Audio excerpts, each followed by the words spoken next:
Hi, Mark Stevens. MarkStevens.net, the No State Project, the radio show. It's live every Saturday from 4 to 7 p.m. Eastern Standard Time on LRN.FM. You can also hit a stream at my website, MarkStevens.net. And this is it's a response to a motion that was filed by a prosecutor in Indiana.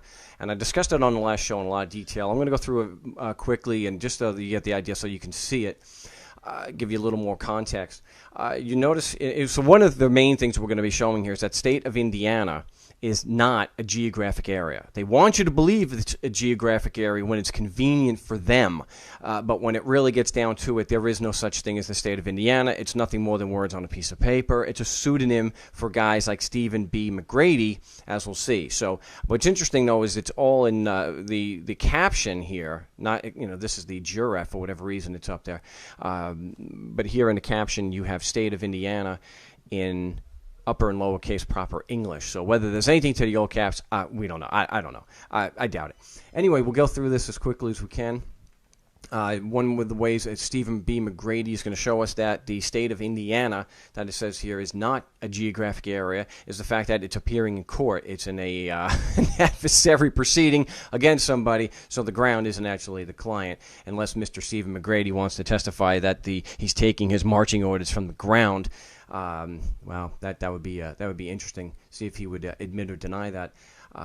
Okay, so we have the state of Indiana appearing as a plaintiff that is responding and denying allegations. So obviously not a geographic area; it's just a pseudonym.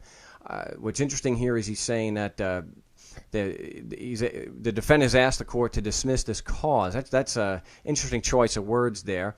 And he'll go through and call it a cause or a cause of action a case later, not realizing that a cause of action, of course, requires a violation of a legal right.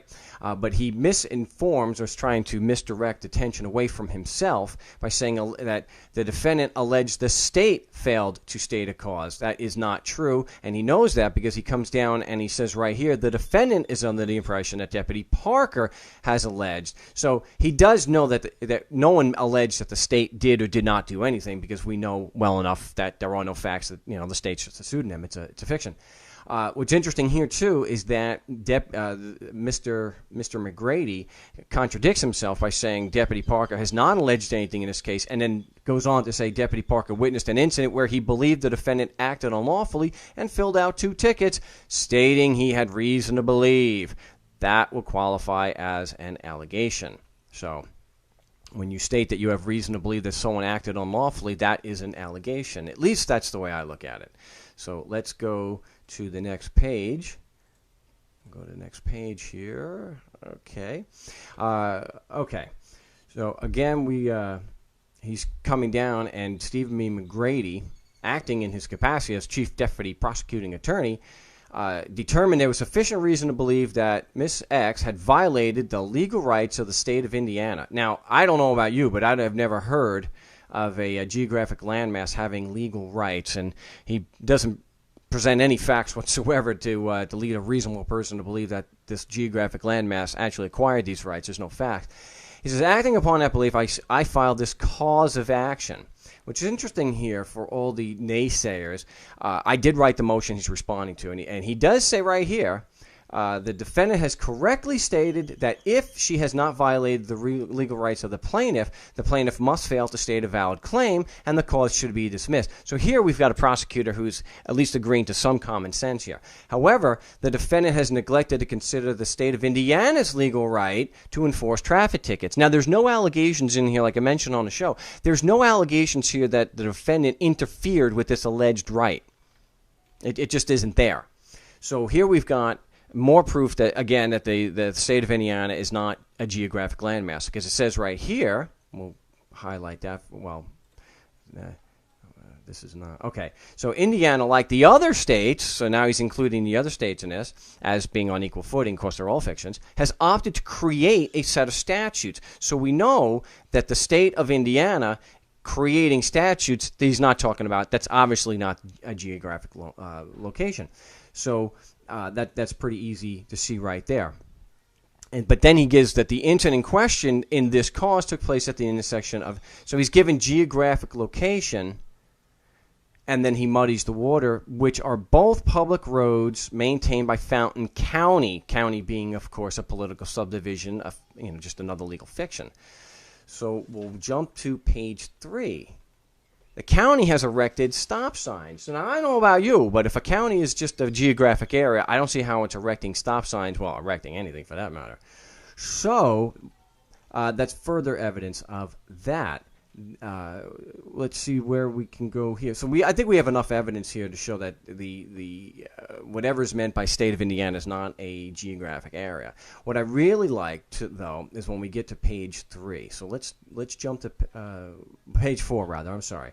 If we see here, he's saying the state's right to regulate road traffic. So obviously this is not a geographic area doing the regulating. That's plain. That's fairly easy to see. I don't really need to get into that. I covered that on the show. What's interesting, again, more evidence is the state of Indiana will still have to prove its case. Again, not a geographic area. How much do we need to get here? And then I want to finish on this. This is gold. I mean, this is fantastic. I wish I could, maybe really zoom in on that. I always say we'll zoom in on that. We'll go out a little bit. So this is what's really interesting here. The defendant availed herself to the authority of this court when she operated a motor vehicle on a public highway in this county. Again, a fiction.